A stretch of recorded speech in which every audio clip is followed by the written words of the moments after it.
Pinagpalang gabi po ang ipinaparating po sa inyong lahat ng isang Pastor Jim.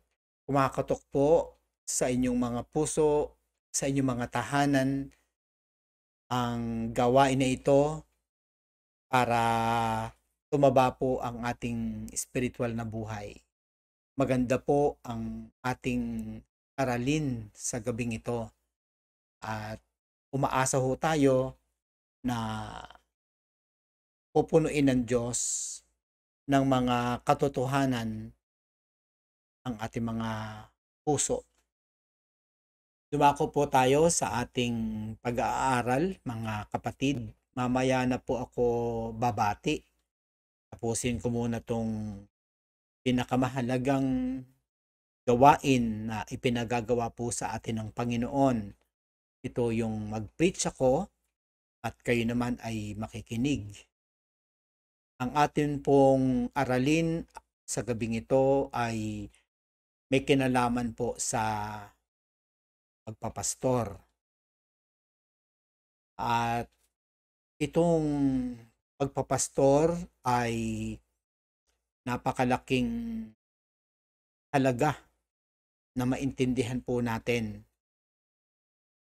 At ang salitang shepherd po ay isa sa mga metaphor na ginamit ng Diyos sa Bible upang maipaliwanag sa atin ang halaga ng pagpapastor niya sa atin at yung paglalagay niya ng mga human pastors para mag-lead sa atin, mga laga, magbigay ng proteksyon at guidance. At maakay tayo ng human pastors sa isang malalim na relasyon sa Panginoon. Kung wala ang component na to, walang silbi ang pastor. So ngayong gabi mga kapatid ay pag-aaralan po natin ang kaibahan ng good pastors and bad pastors. Mahalaga po ang aralin na ito. Dapat meron tayong tinatawag na clarity. Hindi po tayo dapat naguguluhan. Hindi tayo dapat nadidiliman.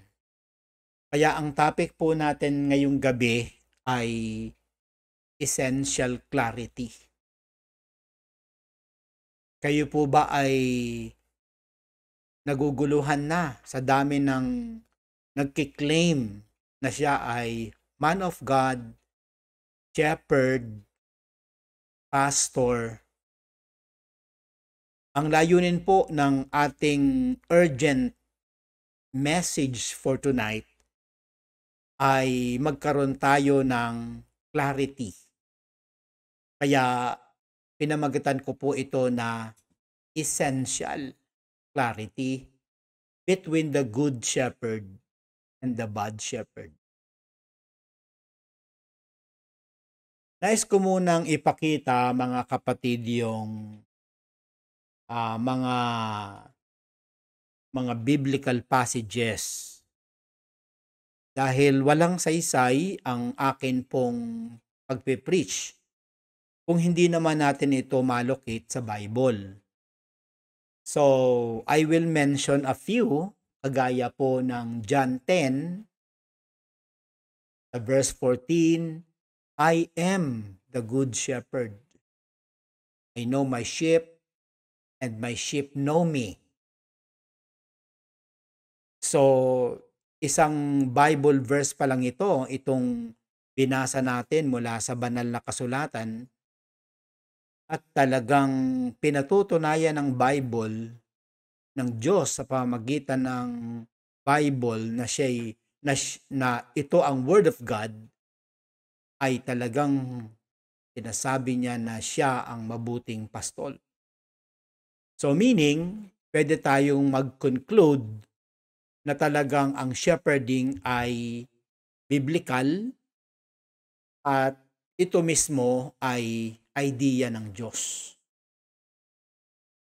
Ngayong gabi, kung kayo po ay talagang sa Diyos, ay magkakaroon kayo ng willingness na magbago ng isip. Kung meron kayong ibang isip na hindi batay sa Word of God, panahon na yan para hubarin natin. Dahil simula nang tayo po ay makakilala sa Diyos, dahil nagpakilala siya sa atin, ay dapat na nating hinuhubad yung mga lumang pagkatao, lumang mindset, at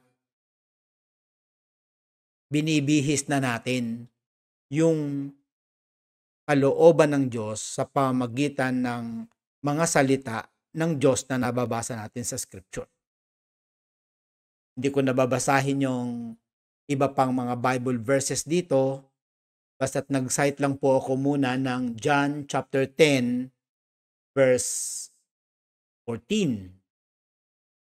Tapos lundag po ako sandali sa Ezekiel chapter 34 at dun po sa huling talata, ang nakasulat doon ay, "Then they will know that I, the Lord, their God, am with them, and that they, the Israelites, are my people, declares the sovereign Lord. You are my sheep, and the sheep of my pasture." Ito pong chapter 37, o chapter 34 rather, ng Ezekiel, talaga pong shepherding ang passage po na to. Kung gusto niyo pong malaman ang mga sinasabi ng Diyos tungkol sa kanyang mindset regarding shepherding, ay chapter 34 ng Ezekiel ay talagang busog na busog ng mga paliwanag ng Diyos tungkol sa kanyang mindset sa shepherding. So kanina ay binasa natin ang John chapter 10. Tapos ngayon lumundag tayo sa Ezekiel. So dalawang passage na, both in New Testament and Old Testament. Dahil dyan magkakaroon tayo ng kamalayan na talagang ang Diyos, tinuturing niya ang kanyang bayan na mga tupa at tinuturing naman niya yung kanyang sarili bilang pastol o pastor ng mga tupa. Yan po. Okay, sa Psalms chapter 23, dagdagan po natin yung passage sa Old Testament. Isa sa mga napakasikat na passage. Makikita nyo rin ito sa mga libingan, chapter 23.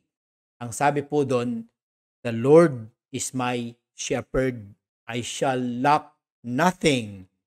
And then, etc., etc.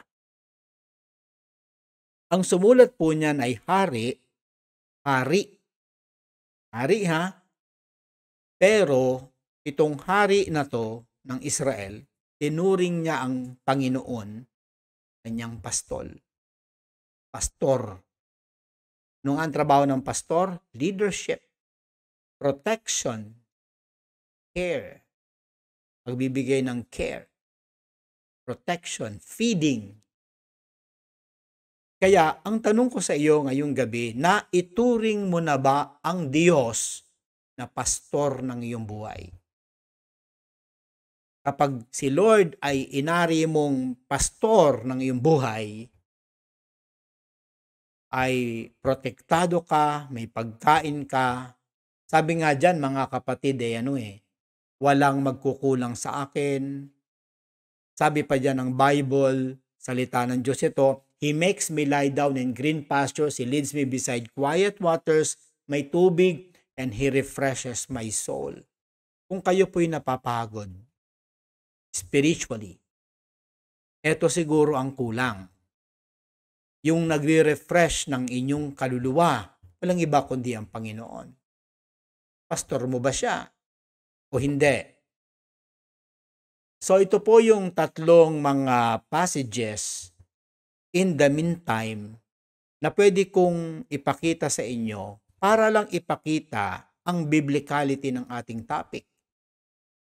Ano nga ang ating topic for tonight? Balikan ko lang ha. Essential clarity.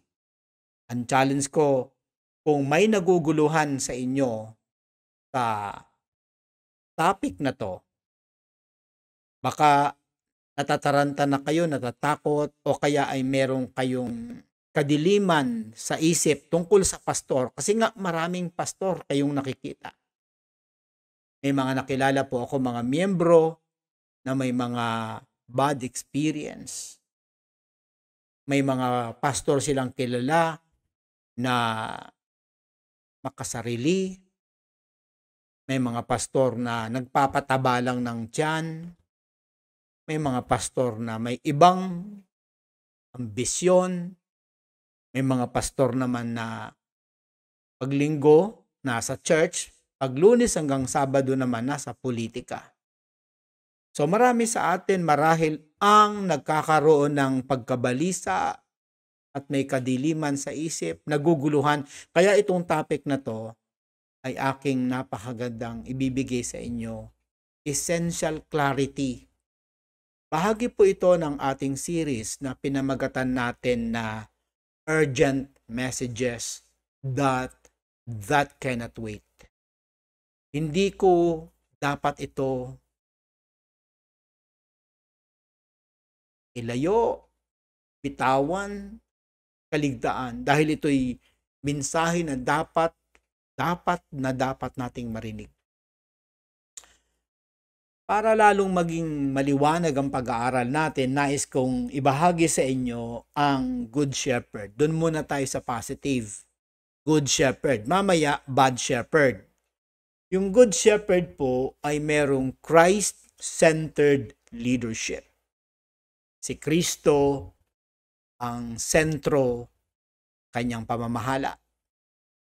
So kung kanina po ay may tinalakay tayo sa Ezekiel na si Lord ay pastor, Psalms 23 ay pastor, sa John chapter 10 siya ay pastor, pero naglagay din si Lord ng mga under shepherd.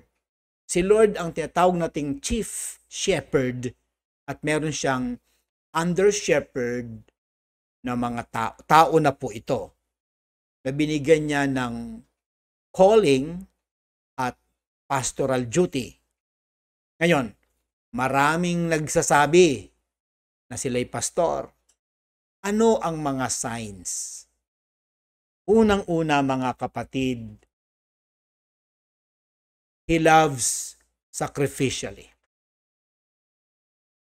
Bakit? Bakit sacrificially? Kasi tinutularan ng human pastor na to ang kanyang pastor na si Jesus Christ na nagsasabi, I am the good shepherd. The good shepherd lays down his life for the sheep. Ang tunay na pastor ay si Kristo ang kanyang sentro ng kanyang buhay at kung ang kanyang Panginoon ay nagbigay ng buhay, hindi bulsa, bababaw yun. O kaya ay pagkain o pabor, hindi ganon. Kundi ang tunay na pastor na tumutulad kay Jesus, kayang ibigay ang kanyang buhay. Kaya nga pag nagpastor na po, nabibitawan niya ng lahat ng pangarap niya, alang-alang sa mga tupa. Kaya niyang mag-assume ng mga galit ng mga tao laban dun sa kanyang miyembro, kaya niyang salagin o hayaan niyang tamaan na siya, wag lang ang kanyang tupa. Sobrang dami nating karanasan sa ganitong aspeto. Pangalawa po ay he guides with wisdom and truth. So ang tunay na pastor na galing kay Lord na Christ-centered, hindi lang nagbibigay ng pagmamahal sacrificially, kundi siya rin ay naggagabay sa kanyang mga tupa ng may talino, may kaalaman at may katotohanan. Psalms 23 verse 3. Sabi diyan, lundag tayo sa Old Testament, He refreshes my soul. What part of my being? My soul. He guides me along the right paths for His name's sake. So, ang pastor ay gabay sa tamang daan. Hindi siya gabay sa masamang daan. Para sa pangalan ng kanyang Panginoon. Kasi po, ang mga pastor po ay representative ni Jesus Christ. Sila yung parang mga little Lord or parang mga alipin ni Jesus. At ang kanilang ginagawa ay yung ipinagagawa sa kanila ng Panginoon.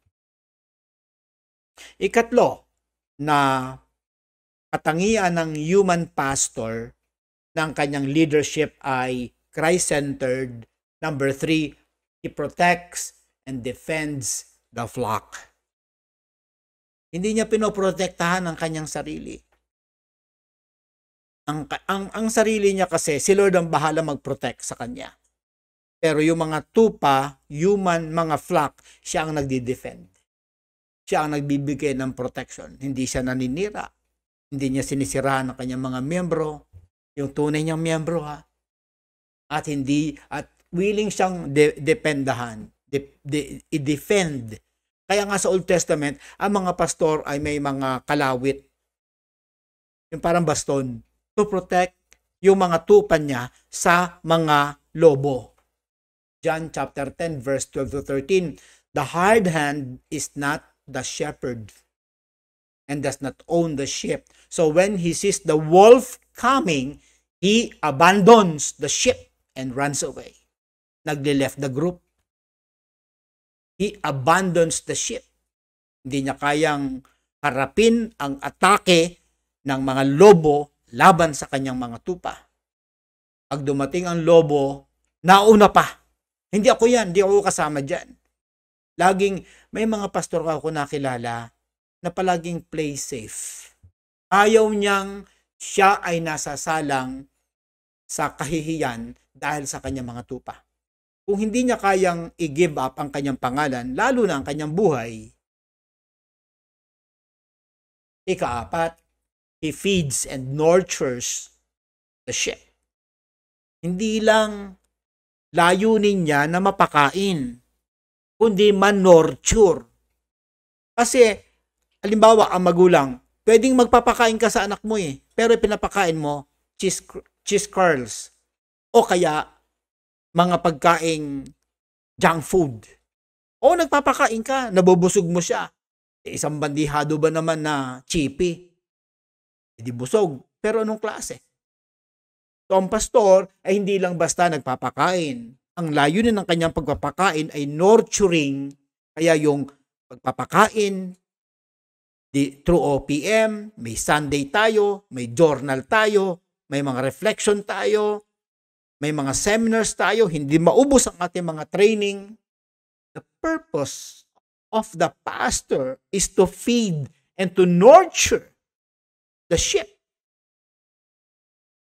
May mga nagsasabi nga sa atin, bakit mo ba ginagawa yan? Hindi naman mo dapat gawin yan. Wala namang nagpipilit sa'yo. Si Lord ang nagpipilit. Si Lord ang nagsasabi. Don't just feed, nurture the sheep. Para yung sheep matataba. Pagdating ng mga temptation, kaya niya. Ang sabi ng Ezekiel chapter 34 verses 14 to 15, I will tend them in a good pasture. Wow, aalagaan. The mountain heights of Israel will be their grazing land. Wow. There they will lie down in good grazing land. And there they will feed in a rich pasture on the mountains of Israel. Alam nyo, sobrang relate ako dito. Sabi ko nga sa wife ko kanina, ang pastor pala parang magulang. Diba? Sa mga parent na katulad ko, kayo mga parent, naiintindihan ko kayo sa inyong mga anak. Pero si Lord bilang pastor ko at ako'y pastor din, naiintindihan ko talaga siya. Kasi kaya nga mga kapatid, hindi nyo maiintindihan ang pastor hanggang hindi kayo nagiging pastor. Hindi nyo maiintindihan ang mga magulang hangga't hindi kayo nagiging magulang. Hindi nyo maiintindihan ang inyong boss o hindi rin kayo naging boss. 5, the lost and restores them. Yan po ay makikita sa Luke chapter 15. Suppose one of you has 100 sheep and loses one of them, doesn't he leave the 99 in the open country and go after the lost sheep until he finds it? Ganyan po ang isa sa mga nature ng trabaho ng tunay na pastor. Siya po ay naghahanap ng mga nawawala, hindi lang basta hinahanap, binabalik niya, nire-restore niya ang mga nawawala. So natapos na po ako mga kapatid sa positive aspect, sa positive side ng tunay na pastor. So pag-usapan naman natin yung bad shepherd. Ito madalian lang ha, kasi alam ko basic po ito. He neglects and exploits the sheep. Pinababayaan niya at ginagamit niya pa mga tupa. Alam nyo ba, meron po akong nalaman na pastor sa bandang Negros na siya po ay nakagalaw ng 3 young people. Yung isa po ay buntis. At nang siya po i-confront, ang kanyang suggestion, magmumuslim na lang daw siya para mapakasalan niya lahat. Ganid na tao. See? Ay, nakakalungkot. Ezekiel chapter 34 verse 2 and 3. Son of man, prophesy against the shepherds of Israel. Prophesy and say to them, this is what the sovereign Lord say, woe to the shepherds of Israel. Yan. Si Lord na nagagalit. O mag-ingat po tayo mga kapatid. Yan po'y hindi kwentong barbero. Totoo talaga yan mga kapatid. He leads people astray with false teaching. Nagpapatawag ng pastor pero ang kanyang layunin ay i-lead ang tao malayo sa pamamagitan ng kanyang mga maling turo. Tatandaan niyo po ang maling turo ng pastor ay nagli-lead sa isang tupa na malayo. Yun naman ang intention Bakit nagtuturo ng false teaching? Para malayo siya kay Lord. Jeremiah chapter 23 verses 1 and 2. Woe to the shepherds who are destroying and scattering the sheep of my pasture, declares the Lord. Paano mo ma-destroy ang mga tupa? Paano mo sila mawasak, masira? Turuan mo sila ng mali. Yun po. Ang gaganda ng mga Bible verses ko, pero I have no time. Number 3, he abuses power and authority. Abusado. Ito po, hindi po ito kwentong barbero. May mga kilala po akong pastor. May tagahawak ng kanyang maleta, may taga-masahe sa gabi. Totoo po yan. He abuses the power. Parang hindi na po siya servant of the Lord. Parang may abuso side na po. Masyadong authoritarian, masyadong authoritative. May mga pastor, magpapatawag sa'yo. Hindi, ayaw niya ng patawag na pastor. Doktor daw siya. May kilala akong ganyan. Nakaharap ko sa National Bookstore, tinawag ko, ay pastor, hindi ako pinansin. Pero nung tinawag na doktor, aba, lingon agad. Ano yun? May anong bearing? May bearing ba? May ano bang, yung iba nga, pag nagpapakilala pa, Reverend, Most Reverend. Teka, nakakatakot na yata yan. He seeks personal gain over the flock's well-being. 1 Peter chapter 5 verse 2. Ito po ano pinag-aaralan natin? Natapos po tayo sa positive side, nasa negative side na tayo. Yung bad pastor bad shepherd ay isang self-serving leader.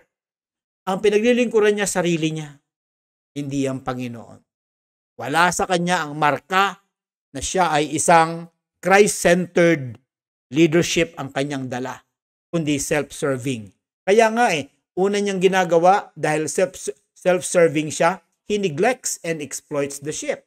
Number 2, he leads people astray with false teaching. Number 3, he abuses power and authority. Number 4, he seeks personal gain over the flock's well-being. Number 5, he scatters instead of uniting. Natutuwa siyang nasisira. Natutuwa ang mga bad shepherd na to na nawawasak ang simbahan. Dinidisband niya. Gusto niya yung discord ang kanyang maikalat, hindi ang unity. May mga pastor akong kilala, talagang i-divide niya ang simbahan para yung mga na-divide sasama sa kanya. Dapat po, kung talagang tunay tayong pastor, umalis na lang tayo ng tahimik, alang-alang sa unity. Dahil ang ganyang klase ng pagpapastor, sa aking pagkakaalam, ay hindi din pinagpapala ng ating Panginoon. Mga kapatid, may mga positibo at negatibong impact ang mga ganitong shepherds. Ang pagsunod natin sa tamang pastor, human pastor, ay may pagpapala. At may panganib, sobrang panganib, kapag naman tayo ay na-led ng bad shepherd. Tuturuan niya tayo ng mali, ng mga chismis, bibigyan niya tayo i-empower niya tayo ng mga makasanlibutang pananaw, hindi pananaw ng Panginoon, at tayo po'y masisira. I'll give you my challenges. I will give you 3. Number 1, discerning the difference. Dapat ma-discern nyo tonight ang diferensya. Ano ang ating topic for tonight, guys? Ang aking pong topic ay essential clarity. Naguguluhan ka na ba? Now, I posted to you 2 klase ng pastor. Isang Christ-centered at ang isa naman ay self-serving. Hindi ka na malilito ngayon. Magkakaroon ka na ng clarity. Dahil essential ang clarity sa panahon na ito na maraming lutang, maraming bangag, maraming nalilito, confused ang marami. Balikan natin ang turo. So you have to know the difference. Ang biblical guidelines natin maliwanag. Matthew chapter 7 verse 16. You shall know them by their fruits. Yun lang naman yun By their fruit, you will recognize them. Do not just trust the words, trust the actions of men. Yun, every good tree bears good fruit, sabi ng Bible, but a bad tree bears bad fruit. Tama. Bantayan nyo. Kaluluwan nyo yan. Direksyon nyo yan. Buhay na walang hanggan ang pinag-uusapan. Kapag mali na, kay Lord tayo pupunta. Hindi tayo naglilingkod sa tao. Ang tao susundan natin hanggat siya ay sumusunod sa Diyos. Yun po. Kaya ang ating loyalty ay subjective. Number 2, make Jesus as the model of true shepherding and leadership. Si Jesus ang ating pamantayan. Pangatlo, there's a call for leaders to shepherd with integrity and love. Sa atin pong pagpapastor, ako po ay isang pastor, at sa aking mga kapwa-pastor, tinatawag tayo ng Panginoon sa isang shepherding ministry na may integridad, hindi ka binabayaran. Maraming mga pastor ang nababayaran. Kahit mali na, talagang ina-accommodate pa. Mali na, ginagawa pa ang leader. Live in, ginagawang song leader. Dahil may pera. Mga kapatid, ang pagpapastor natin ay dapat may pag-ibig una sa Diyos, sa kanyang salita at sa mga tao. At ito ay dapat isang paglilingkod na may dignidad. Magandang gabi po sa ating lahat. Nawa po ay pinagpala tayo ng Panginoon sa ating konting pag-aaral. At sana po ay nagkaroon talaga ng clarity ang ating mga isip. Hanggang dito na lang po si Pastor Jim. Salamat po sa inyong pakikinig. Sana po ay makagawa tayo ng reflection. Sana po may journal na po tayo ng CBC. Doon nyo po isusulat ang lahat ng mga spiritual gems na inyong naririnig. Magandang gabi sa inyong lahat. Hindi ko na po masyadong kukunin ng inyong mga oras. Happy na po ako. Naipahayag ko ang salita po ng ating pastor, si Jesus Christ. Good night, God bless, Maranatha, and Shalom.